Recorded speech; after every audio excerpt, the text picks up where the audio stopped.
Hey guys, this is Chrome here, and I'm going to go over the first book review on this channel. And actually, it's a pretty big one. It's called Pachinko by Min Jin Lee. This is definitely a pretty successful book. It is an international bestseller, a New York Times Best Book of 2017. It was on Obama's list to read for the year, and it actually has a lot of critical acclaim for being a modern classic. Now, I had a lot of expectations when I was getting into this book. I definitely was thinking that, hey, am I gonna get into something good here? I like haven't really read modern classics. I have read a few East Asian literature books, which is Memoirs of a Geisha, The Joy Luck Club, and Snowflower and the White Fan or Secret Fan, and I felt like those were great. So I really wanted something newer than the other books, and more modern. And this one definitely had the critical acclaim to it. And I thought, hey, let's give Pachinko a try. It was a pretty big book, 500 something pages, but I got through it in a couple weeks. And yeah, I am gonna be honest, it's definitely not a masterpiece. And here's why. So let's get started with the cons. This book is heavily rushed at the second half. It kind of just rushes things. The first half of the book, we're very, very in depth into Sunja, her story, Hansu, one of some of the main characters, what happens to their life, their turmoil, the war, how they grow up. It's like very detailed, and I love that. But right around the second half of the book, when the sons come in and then the third generation comes in, it's kind of all rushed. It's like a blur. Honestly, it's like every page is something new. And, some people might like that, but I kind of want a little more depth because there are some big events in the book, big events that happen, and it's like, okay, it happened.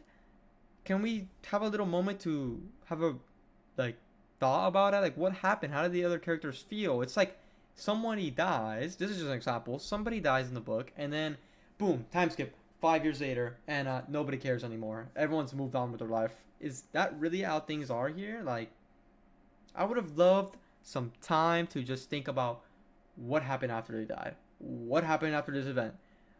Did they go talk about it? Did somebody discuss this? Did anyone have remorse? Did anyone have grief?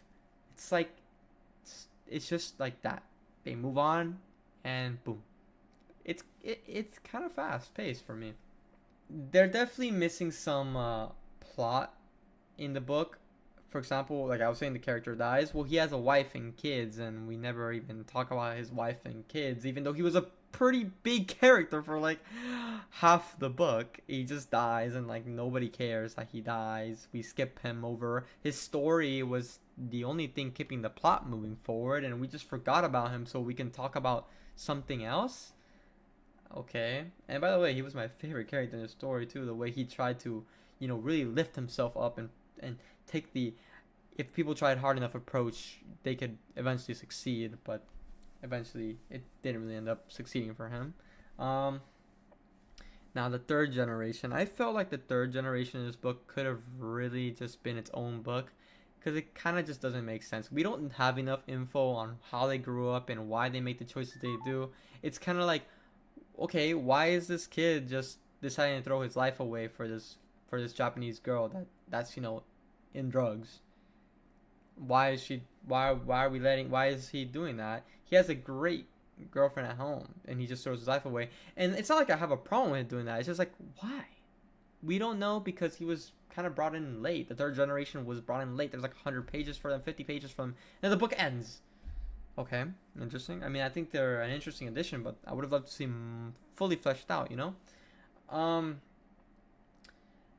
I think also every character that was gonna bring them some form of success just ends up dying. Like the characters that want to leave Japan, it's like, okay, you want to actually make your life a little easier and leave Japan. Well, guess what? A taxi is gonna kill you, or guess what, your boyfriend's gonna break up with you, so you're never gonna go and see them. Like, it's like they're bound to Japan. You know, nobody tries that. I guess this is just a personal plot gripe for me. I know the author was trying to, send a message here, not that it's difficult and not everyone has the opportunity to leave Japan. And yeah, it would be an out and it wouldn't solve the problem. But that's just what I thought.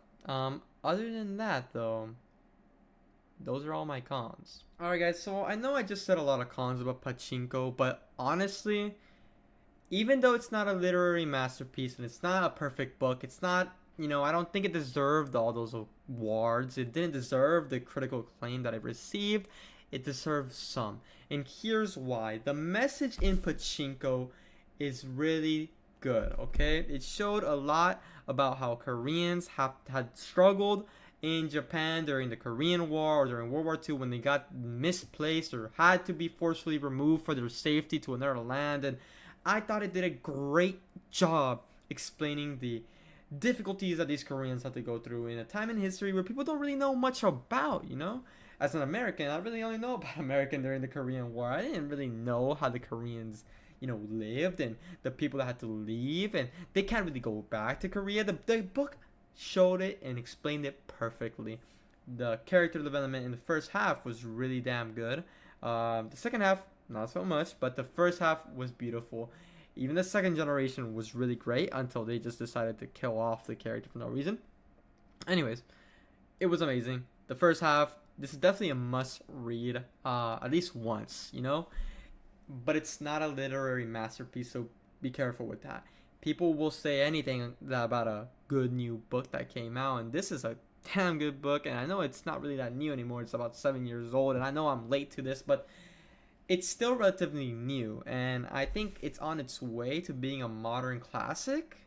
A few more decades maybe, and we'll see if that's true.